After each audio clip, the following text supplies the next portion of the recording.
Hello everyone, thank you for joining me today.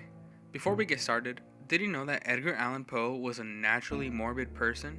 Did you know that he also had a love for reasoning and that he had a wildly vivid imagination?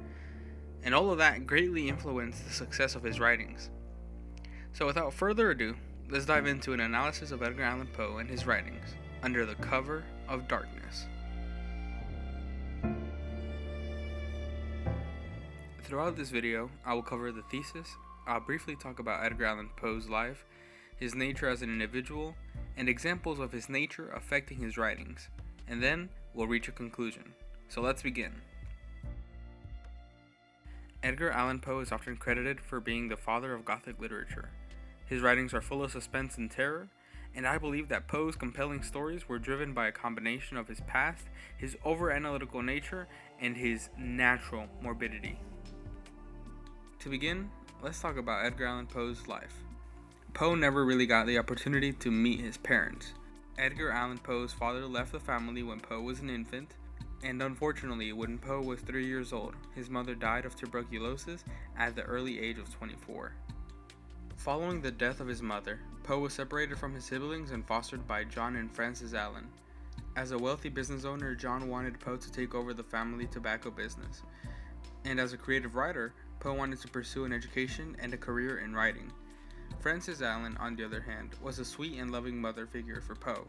She often encouraged Poe to pursue his dreams, and she helped develop a long-lasting bond between herself and Poe. Edgar Allan Poe experienced several life-changing deaths in his lifetime. Some of the most impactful include the death of his birth mother, Eliza Poe, the death of his foster mother, Frances Allan, and the death of his wife, Virginia Clem. Following the death of his wife, Poe fell into a deep depression, and he lived a bitter life until he died at the age of 40. Now, before discussing how these losses affected his writing, let's learn a little bit more about Poe's nature.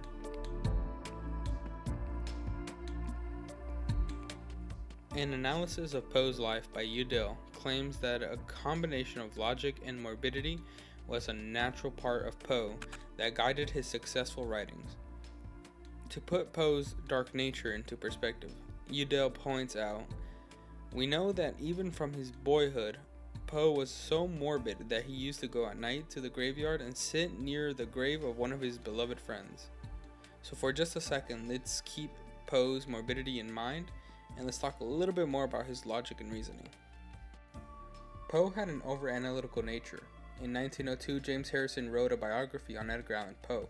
In his biography of Poe, Harrison states, "Now his mind developed a strange and lucid power of analytical reasoning, like a sixth sense, suddenly superadded to a brain already abnormally developed."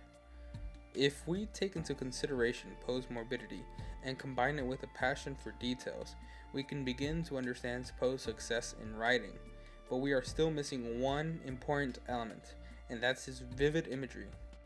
Poe's natural ability to add gruesome details to his writing comes from an overactive imagination. As Udell states, Poe was continuously plagued by an over-analytical reasoning and phantasmagoria. Now, phantasmagoria can be characterized as dreamlike images that are often imaginary, but can sometimes be real. We can see Poe's vivid imagination in some examples of his writing.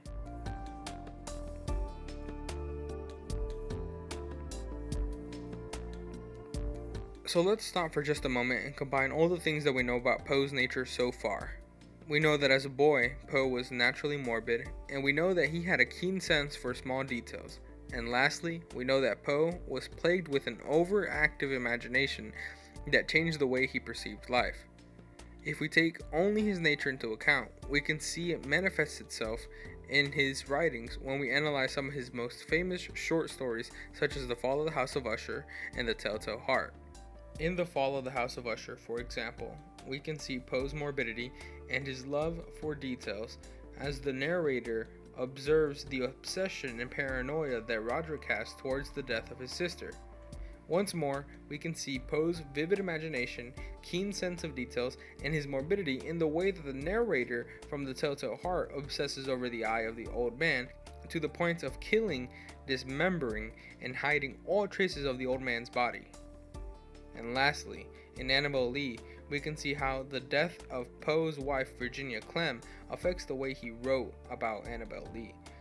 Through the poem, the reader feels Poe's sorrow radiating through the voice of the narrator as he describes the love between him and Annabel Lee that even the angels envied, much like the love that Edgar Allan Poe and his wife Virginia Clemm experienced when she was alive.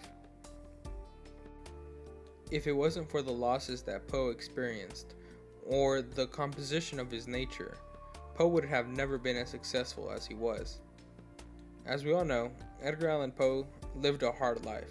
He struggled with many personal losses, such as the death of his birth mother, his foster mother, and ultimately the death of his wife Virginia Clemm. We learn that Poe was naturally morbid, that he was over-analytical, and that his vivid imagination would often manifest itself in the form of phantasmagoria. In the end, however, it comes down to a combination of Poe's past and nature. Without those two, it is impossible to tell just how successful Poe would have actually been.